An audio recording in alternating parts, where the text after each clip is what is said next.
Ya, Assalamualaikum warahmatullahi wabarakatuh. Salam sehat selalu teman-teman di kelas Edupreneurship ya. Di topik kali ini kita akan membahas ya tentang konsep-konsep dasar Edupreneurship ya yang sesuai dengan silabus.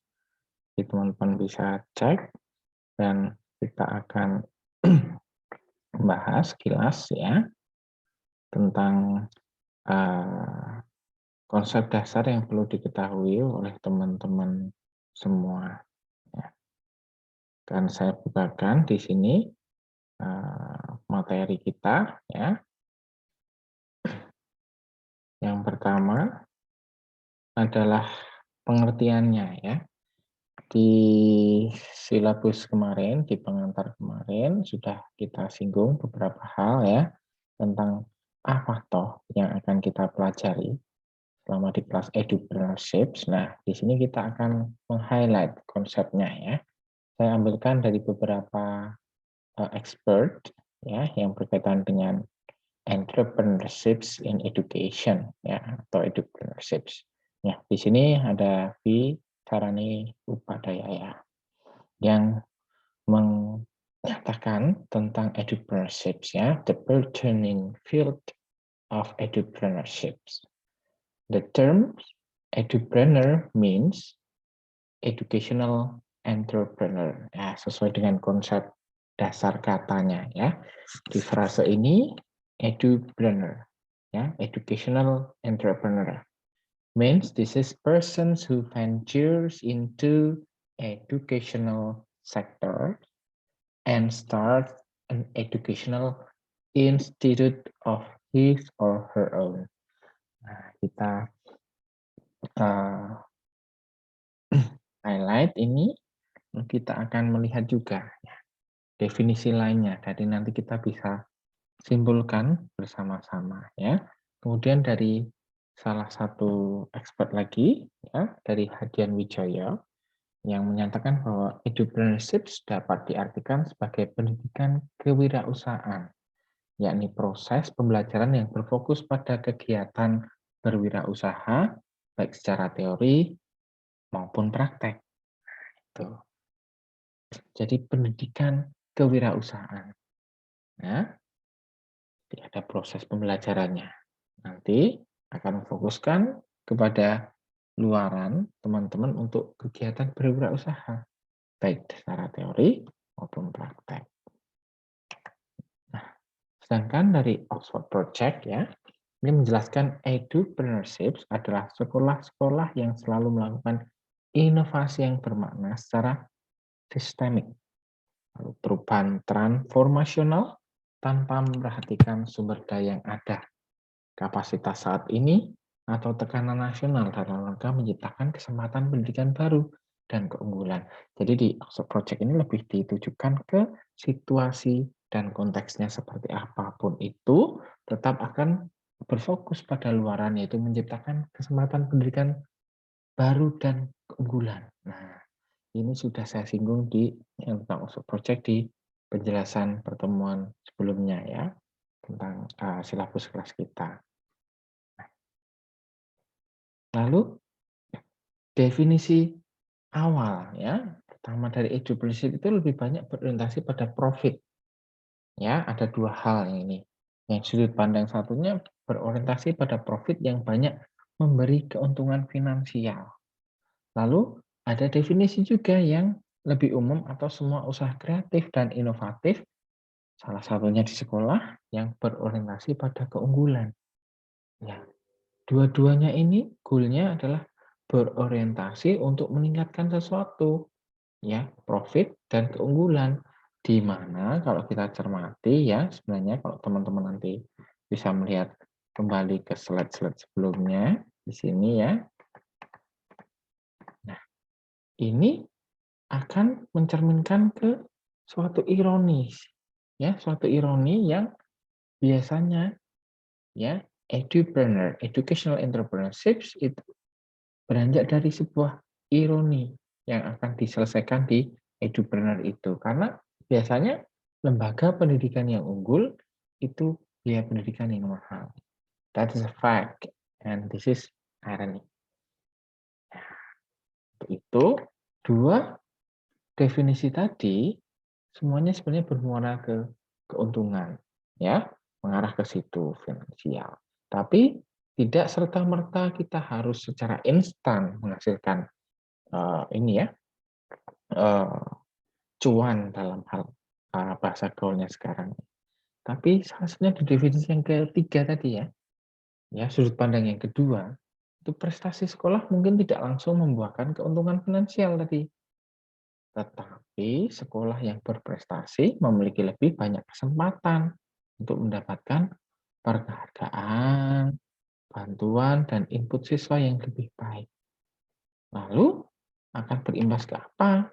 Nah, dampak tidak langsung. Nah, modal prestasi ini, sudut pandang yang kedua ini, yang tidak langsung, kalau yang langsung kan jelas ya, untuk keuntungan secara finansial. Nah, ini sekolah nanti sedikit-sedikit tadi dengan adanya bantuan dan lain-lain ini akan mengalami kemajuan sampai menjadi sekolah unggul. Nah, dalam konteks ini unggul tidak memberi dampak finansial secara langsung, tapi merintis masa depan yang lebih sukses sekolahnya itu ya. Jadi setelah menjadi sekolah unggul, peluang dan kesempatan untuk mencari tambahan income semakin mudah didapat.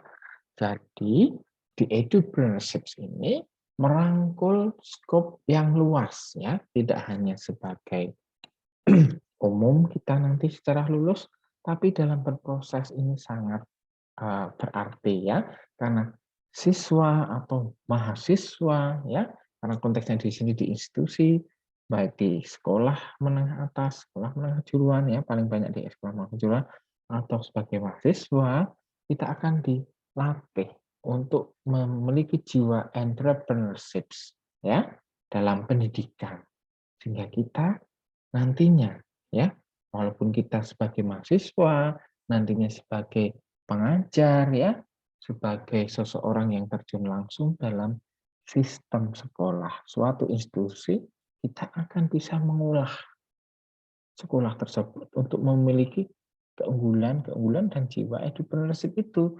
Dan ujung-ujungnya nanti ya muaranya adalah kesejahteraan baik sekolah tersebut maupun ke siswa. Ya, jadi bisa entrepreneurship ini ruang lingkupnya itu ke sekolahnya, ke manajemen ya, strukturalnya, ya karena pemimpin leadership dalam entrepreneurship itu sangat penting. Sebagai seorang kepala sekolah, sebagai seorang guru pendamping, maupun sebagai siswanya sendiri atau mahasiswa. Ya, itu. Dampak-dampak secara langsung maupun tidak langsung, yaitu tadi yang menjadi highlight ya dalam hal entrepreneurship konsep dasar. Ya, secara etimologis memang merujuk pada kedua makna di atas. Pendidikan kewirausahaan ya, berfokus pada kegiatan-kegiatan kewirausahaan baik teori dan praktik dalam bidang pendidikan. Nah, jadi kita harus memiliki berapa hal ya di dalam entrepreneurship itu yang tentu saja rohnya dari entrepreneurship kan. Ya, ada creativity innovation, ada opportunity creation ya atau pembaharuan daya cipta, kesempatan berkreasi, berinovasi ya. Lalu ya ini nanti di slide-slide setelahnya kita akan kaitkan dengan generasi milenial ya, Gen Y itu calculated risk taking. Kemarin sudah disinggung ya. Memang kelihatannya ada yang gambling ya, tapi kalau dalam secara akademisi, secara saintifik itu adalah penghitungan risiko yang diambil. Jadi dalam prinsip-prinsip entrepreneurship kita bisa menggali tiga hal tersebut ya. Nah, di ini ya, di modal prestasi ini salah satu contoh ya untuk mengatasi masalah tadi. Sekolah unggul tidak harus menarik, ini dalam konteks finansial ya, karena sudah menghasilkan finansial, mengolah sekolah tersebut untuk mendapatkan pemasukan yang lebih. Tanpa ya iya, kita tidak bisa memungkiri tentang, pemasukan dari siswa ya, tetapi mengurangi ya, tanpa menyandarkan sepenuhnya kepada ya beban SPP atau tarikan keuangan dari siswa. Karena masih banyak sekolah-sekolah universitas yang membebankan ya operasinya terlalu banyak porsinya ya ke mahasiswa. Jadi memang baik sekolah maupun teman-teman sendiri nanti individu lepas individu maupun kita berbicara di institusi ya, unit-unit bisnis apalagi ya dalam manajemen itu sangat diperlukan. Karena ya istilahnya seperti dalam ini, eee, kita dalam menata ekonomi rumah tangga ya dari hal skop yang kecil saja. Kalau kita hanya memiliki satu sumber pemasukan, itu high risk taking. Akan sangat berisiko tinggi ya, apabila, pemasukan dari sisi A itu berkurang, maka akan berdampak luas. Tapi kalau kita memiliki 3 4 ya, lebih dari satu, itu akan sangat mengurangi risiko-risiko ya. Oke, sebentar. Kemudian hal-hal lainnya ya, yang akan kita kaitkan adalah setelah kita mencermati itu, oh jadi sistem dalam edupreneur ini harus dibangun ya. Membangun edupreneur sama saja nanti artinya ya sebagai muaranya adalah mampu memakmurkan lembaga pendidikan tanpa membebani orang tua dan pemerintah. Dalam hal konteks edupreneur ini adalah tadi baik secara proses, masa, waktu siswa masih di sekolah atau nanti sudah lulus menjadi lulusan itu akan sangat ini ujungnya adalah memakmurkan ya, mensejahterakan. Seperti itu ya. Jadi teman-teman diharap memiliki semangat. Ya, karena kita bahas adalah konsep dari entrepreneurship. Nah, sekarang kita membahas kenapa toh orang itu biasanya ya tadi kan konsep idealnya, tapi asal mulanya bagaimana seseorang itu bisa memiliki jiwa-jiwa seperti itu atau bisa minimal terjun ya untuk mengkonsep secara sistematis ya dalam entrepreneurship itu. Kalau referensi ya dari Rian Nugroho, ini salah satunya adalah pemicu-pemicunya itu bermacam-macam karena setiap individu itu tidak sama. Ya, ada satu karena terpaksa, dua karena kesempatan, dan tiga karena pilihan. Nah, kita akan jelaskan dalam slide berikutnya. Karena terpaksa. Nah, di sini dijelaskan bahwa individu belajar hidup mandiri. Nah, misalnya dengan peternak, menjadi pedagang. Nah, ini karena belajar mandiri nih. Atau menjalankan bisnis tertentu karena terpaksa akibat keterbatasan, kemiskinan, nah faktor seperti ini, bersekolah atau ditinggal wafat orang tuanya. Nah, ini bisa menjadi salah satu faktor ya kita harus cermati karena terpaksa. Tapi nanti tetap muaranya adalah dalam mengkonsep entrepreneurship dengan baik. Ada juga ini ya, seseorang yang memilih menjadi pengusaha atau wirausahawan karena di PHK dari tempat ia bekerja. Itu. Sampai seperti itu ya dianalisis karena terpaksa. Ya, memang kadang kita melihatnya seperti itu ya, tapi itu realita. Ya. Lalu yang kedua, karena kesempatan. Nah, jadi seorang mau bisnis karena ini kesempatan, ada kekuasaan yang mendukungnya. Nah, bisa pintar melihat celah. Ya. Bukan karena terpaksa ya, tetapi karena dia pintar melihat celah. Nah, tapi ini kita memang sekali lagi tidak bisa kita pecahkan kotak-kotak satu dengan yang lainnya ya. Bisa nggak Pak? Ya, karena terpaksa dan karena kesempatan bisa. Karena faktor itu tadi kontekstual. Setiap orang berbeda satu dengan yang lain. Tapi ada 3 kategori dan mungkin pengalaman hidup seseorang itu bisa dua-duanya atau ketiga-tiganya atau salah satunya saja. itu sah-sah saja ya. Jadi seseorang mau bisnis karena melihat peluang. Karena ada misalnya dia ada dalam range kebijakan, melihat kebijakan pemerintah yang bergerak di sektor ini. Karena ada kesempatan di daerah ini di tentang bidang khusus ya, usaha bisnis. Nah, ini masih belum digeluti masyarakat. Padahal kebutuhannya itu rutin dan cakupannya luas. Nah, hal-hal seperti itu ya, teman-teman nanti bisa kembangkan. Kemudian yang ketiga tadi, ya karena pilihan.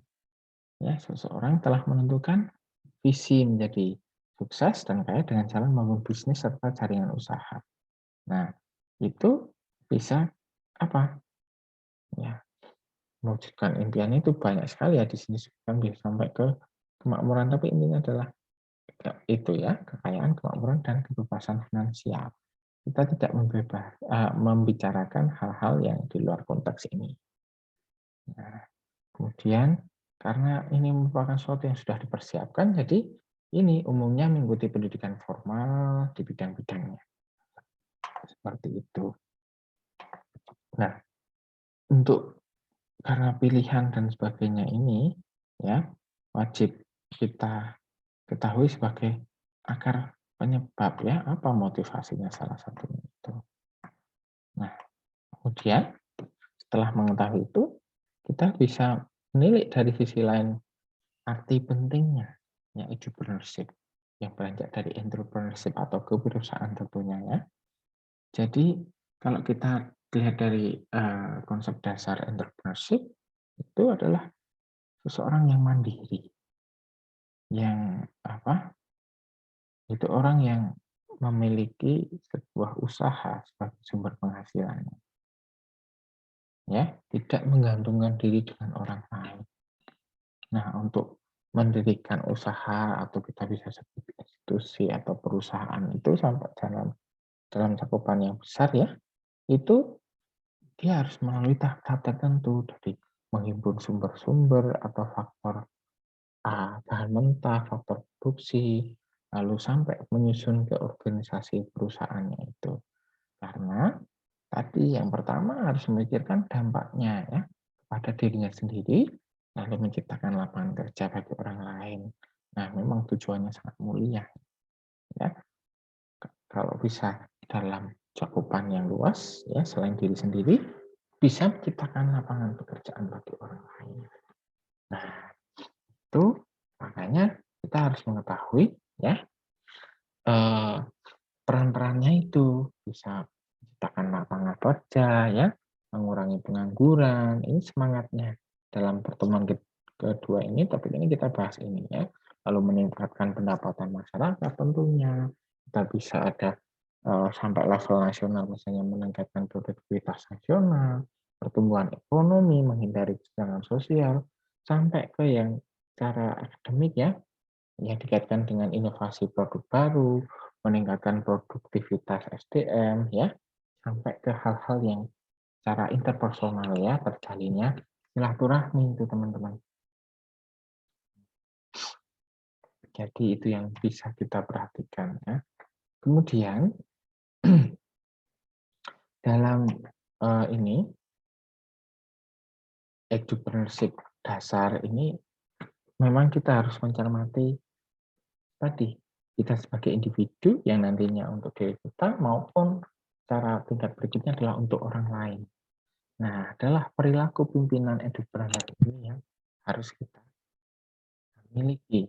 Ya, apa itu? Di sini kita tampilkan 6 ya, yaitu bertindak sebagai agen perubahan.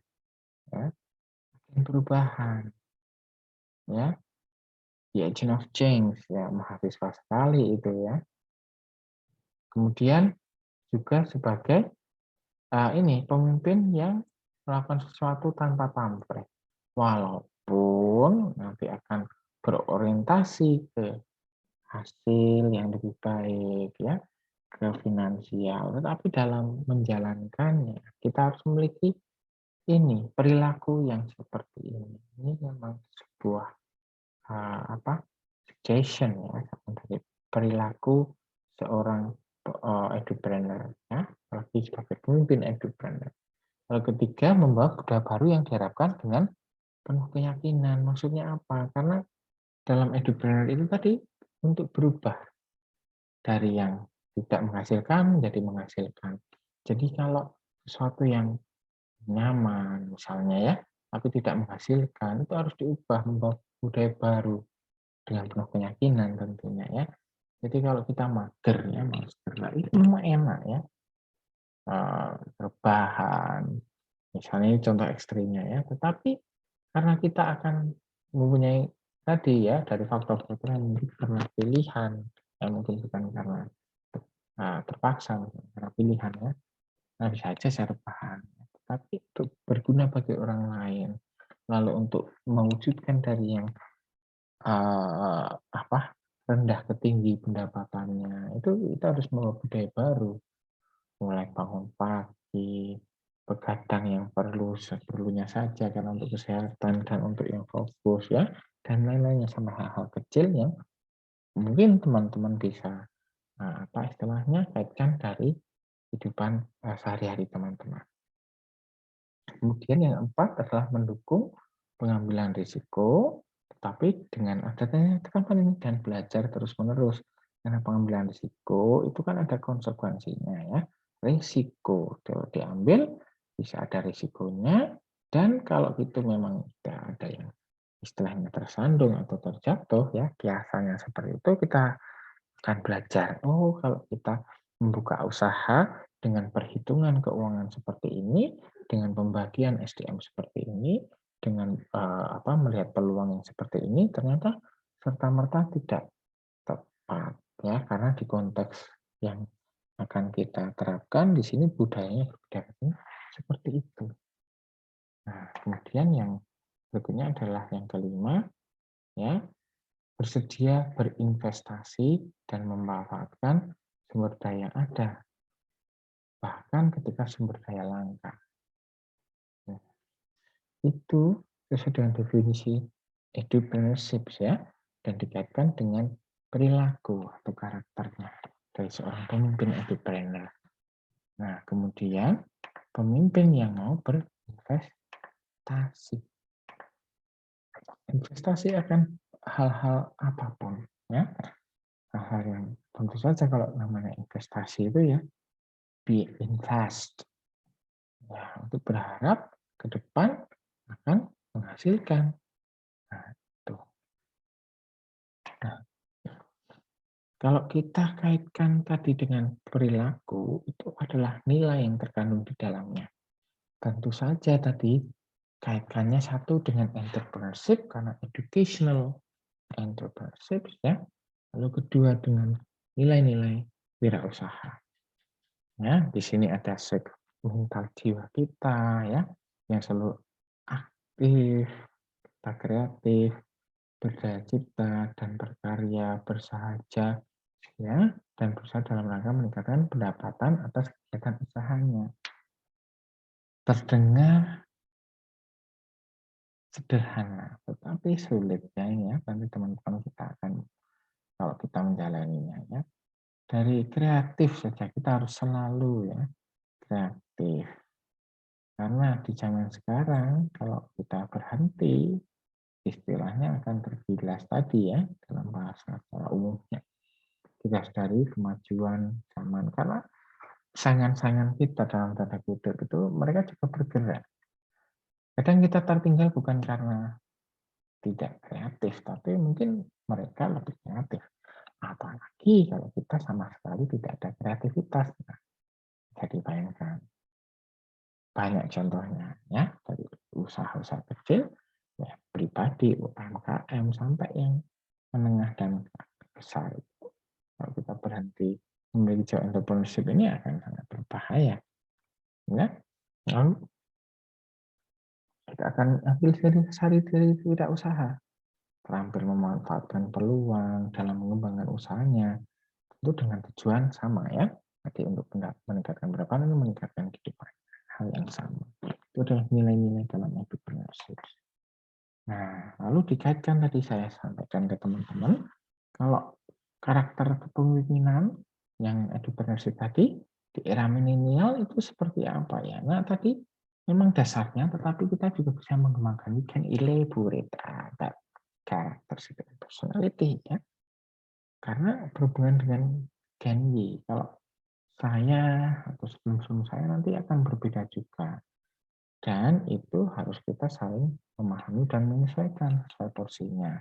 Ya, kalau kita bahas tentang generasi milenial, ini ada 5 hal ya, ini yang akan kita bahas, yaitu digital mindset. Nah, kemajuan teknologi ini sebaiknya dimanfaatkan ya, karena dalam Gen Y ini ya sangat akrab dengan teknologi. Mungkin kalau teman-teman yang berbeda generasi mungkin apa tuh ini? Nah, seperti itu.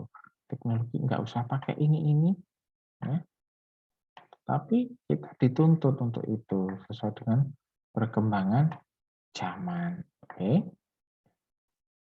Yang kemudian di sini ada active listeners and observer.